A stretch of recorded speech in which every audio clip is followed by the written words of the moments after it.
Well, this starts National Cybersecurity Awareness Month, and we have a really interesting story. Our guest here, Gary Milewski, is with the company Snoopwall. Gary, thanks for being here. It's an interesting and alarming story that you have about this study. I think this is bigger than Ebola right now because 500 million people are infected and they don't know it. But it's not them, it's their smartphones. So tell me the breakdown. How does this happen? So let me give you an example. If you went to the hardware store, you'd buy a flashlight and you'd turn it on and you'd use it to find your car keys at night or to do some work. We've all installed a flashlight app on our phones. This is the app that you put on and it just goes up. It's a flashlight. Exactly. And instead of being a normal flashlight, when you hit the on button, this flashlight app is kind of like a real flashlight from the hardware store, except it was made by Mr. Gadget. And it opens up and it says, Brett, can I have your name, address, credit cards, bank account information, family photos, videos, where you're located right now, and all your friends and contacts, and can I send that out over this little satellite dish attached to the flashlight? You probably wouldn't buy that flashlight, and you wouldn't hit the on switch. But that's what's happening? That's what's happening. The top 10 flashlight apps today that you can download from the Google Play Store are all malware. They're malicious, they're spying, they're snooping, and they're stealing. So where does that information go? What happens to it? So I've been tracking down where it goes, and I've found 3 countries so far: China, India, and Russia. And they use it for various purposes, I guess? They use it pretty much, it seems, for criminal purposes, but if a nation state wants to collect a lot of information on Americans, this is a great way to do it because everybody installs a flashlight app. So what do you tell people? Don't install flashlight apps, period? In some cases, you actually have to not only uninstall it, but you have to factory reset your phone because they install Trojans that when you uninstall some of these flashlight apps, the Trojans are still installed waiting to run and operate in the background while you're doing important things like mobile banking or reading your contacts list and things like that. That's amazing. This is a new kind of finding? It's a new finding. So at Snoopwall, I had my team do a vulnerability assessment of the top 10 flashlight apps, and we created a threat report, which we put on our website, that shows that because this is the most downloaded app, I was always wondering why things were happening in an odd way on my phone, where my GPS was being activated and my contact list. So I had my team look into it, and we discovered this. This is brand new information. Top 10 flashlight apps, 500 million downloads, all acting in a very malicious way. So if you're telling somebody now, what would you tell them to do? Drop that app and restart your phone? Drop the app, go back to where you bought your phone and ask them for help on a factory reset. Back up your contacts before you do a factory reset. Back up just core information that's important to you, maybe some family photos and your contacts list. And then really just go for a factory reset, which wipes all the hidden data areas where the malicious Trojans are getting installed. Now, are you hearing anecdotally that this is happening? People saying there's something weird's going on, or I mean, obviously you did your own investigation, but are people reporting it? People reported this to the FTC, and the #2 flashlight app was sued by the FTC, and they just recently settled. They had 50 million downloads at the time, and Brightest Flashlight, which most of us have on our smartphones, had to, in the settlement, agree to put up a privacy policy before you run their app. The privacy policy, Brett, is 25 pages of legalese saying, yes, we spy on you, yes, we geolocate you, yes, we want your mobile data off your phone. We want all this info, accept or don't run our app. And most people don't read it, and they hit accept. That was their settlement with the FTC.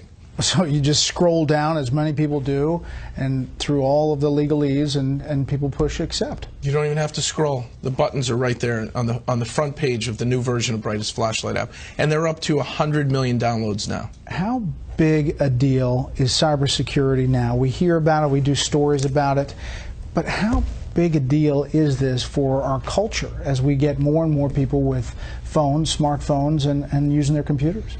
I'm worried about kids, teenagers, families that, you give your kid an iPad or a Droid tablet and you let them play, and they install apps that do these things, that geolocate your children. And if they're online predators or cyber criminals, they're going to get at our families because this is the back door into our homes. and even into our businesses because we've installed malware and not known about it. So you would recommend going to the hardware store and getting the flashlight instead of actually getting the app? Get a real flashlight, or look for a flashlight app that's under 100 kilobytes, because the ones that spy on you, it tells you their file size, they're 1.2 megabytes to 5 megabytes. Those are big files to just turn the light on and off. So if you find a really, really tiny flashlight app, a privacy flashlight, you'll be safe. Wow, that is unbelievable news, and thank you for coming in. Again, the website? Snoopwall.com.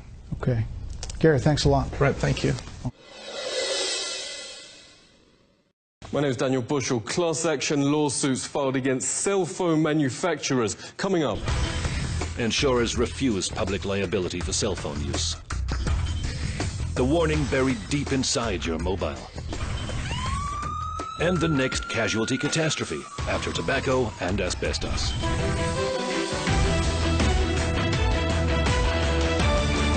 I would hold my cell phone here, and the tumor was right there. I always held it on my right side, right here.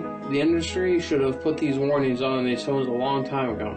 Professor Dariusz Leszczynski is one of the world's leading radiation biologists and brave. He knew phone manufacturers would try to end his career for printing groundbreaking research proving cell phones do cause biological damage. Professor Leszczynski joins us. Great to see you. How did the industry react? So far, I think I didn't experience any smear campaign. But in my case, it was just that industry used the influence to prevent funding of my research projects. Studies like Professor Leszczynski's now allow top neurosurgeons to issue a stark cell phone warning. It's essentially cooking the brain.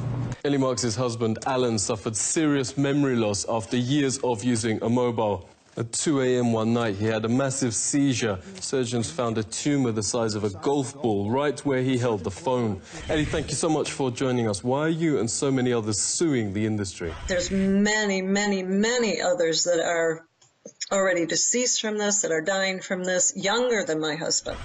There's some, some as young as 28 who are deceased, and their neurosurgeons actually told them that it was probably their cell phone use. We had about 20 cities and states that wanted to legislate as San Francisco had, and they were all threatened with lawsuits by this industry. This is a photo of Brett Bocock's brain. The top quarter responsible for body balance has had to be removed after surgeons found this vast tumor right where he held the phone. A US national rowing champion. Now he can barely move. Brett, great to speak to you. Tell us about the class action lawsuit against the phone industry. The only way you can really educate the public against big business is through lawsuits. That wasn't until the district attorneys in the United States sued and got involved and sued the cigarette industry that there was they had to pay millions and millions, hundreds of millions of dollars for public education as to the dangers of smoking. That's what's going to happen with cell phones. It's just unequivocal, categorical that these things cause cancer.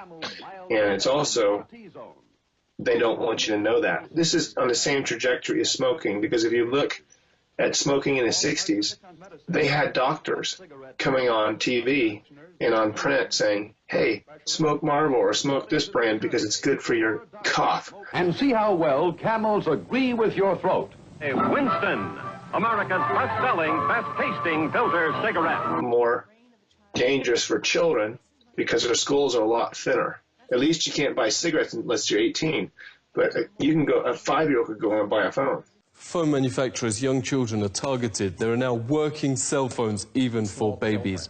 The Glow phone is for kids maybe 5 to 8, and the Fly phone is for tweens. Samantha Miller's funeral was on her 18th birthday. Phone use through childhood first gave her headaches, reports the Daily Mail, then the brain tumor that killed her.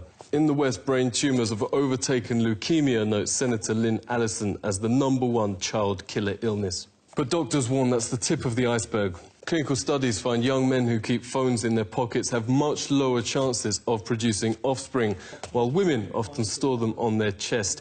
I would just tuck it right in to my bra. Tiffany France got breast cancer aged just 21, right where since childhood she's stored her phone. These spots mark the areas of Donna James's cancer. Her doctors call this a new breed of distribution that exactly matches where women keep their phone. It's very unusual pattern where these multiple small cancers were confined to the upper inner aspect of the breast. And so I've never seen anything quite like this. This is a radiation detector in normal surroundings, around 30 microvolts a meter. Microwave ovens reach 800 microvolts. Wi-Fi routers use the same radiation technology.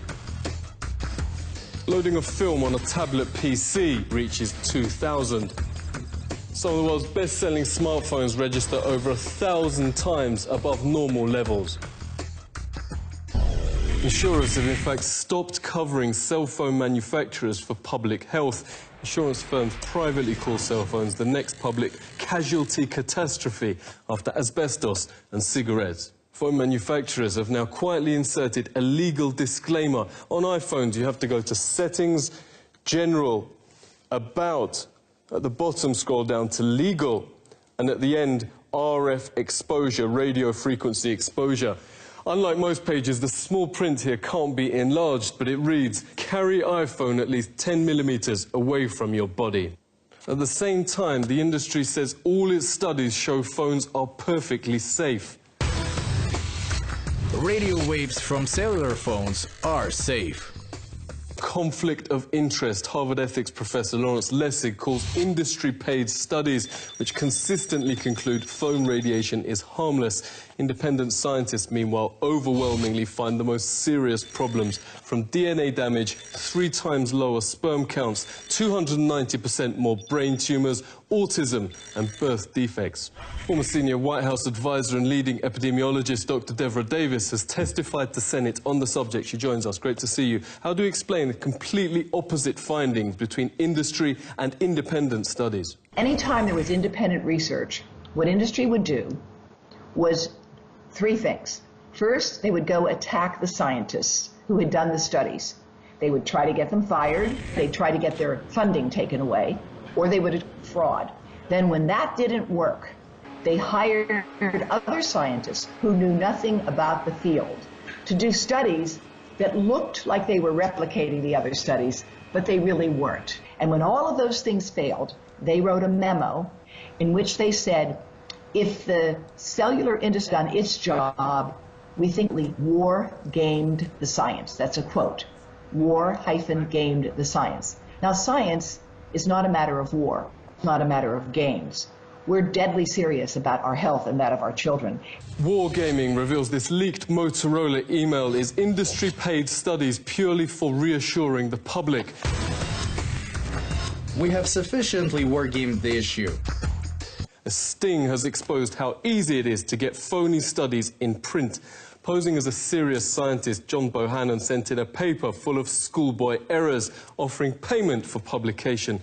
Incredibly, more than half the journals in these countries all around the world published it, even lying to the public that the study had been peer-reviewed. Investigative journalist Anthony Gucciardi has broken numerous health scandals. Great to see you. Surely big business wouldn't fake studies to put millions of lives at risk. Do we have documented precedents?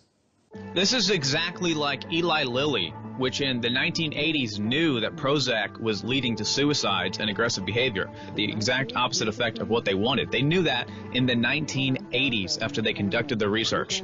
They hid the research, and it wasn't exposed until 2005 from the BBC. But then they would have their corporate interests do studies and talk about how great it was. Now, of course, they're required to admit, yeah, the antidepressants do cause suicide, aggressive behavior. Pretty much every shooter is on them. When these cell phone companies are forced to admit, yeah, the cell phone radiation does cause brain tumors, it does do all this, and they're already saying this in their manuals. So it's already coming out, but once the public is aware of this fact, it will be even worse. Depressants. It will be even worse than tobacco. We invited the powerful industry lobby CTIA to discuss the issues raised in this report. They sent this one-line refusal. Thank you for contacting us, but we will not be able to do this interview. The industry's most respected journalist is Dr. Louis Slessin, editor of Microwave News since 1981. Louis, great to speak to you. There seems to be a parallel universe, what the industry says and everyone else. The whole system is broken. People are not being told the truth. It's crazy. You know, it's easy to say we made a mistake on tobacco after we know that tobacco is killer. The point is to take action. Action's being taken outside the US. France is moving schools back from Wi-Fi to cabled internet. Countries from Germany to Israel and Finland are moving to stop cell phone sales to kids. But Obama just made industry chief lobbyist Thomas Wheeler head of the regulator itself, the FCC. A former administration official calls it another astonishing conflict of interest. So doctors who want parents at least informed of cell phone dangers to their kids say they aren't holding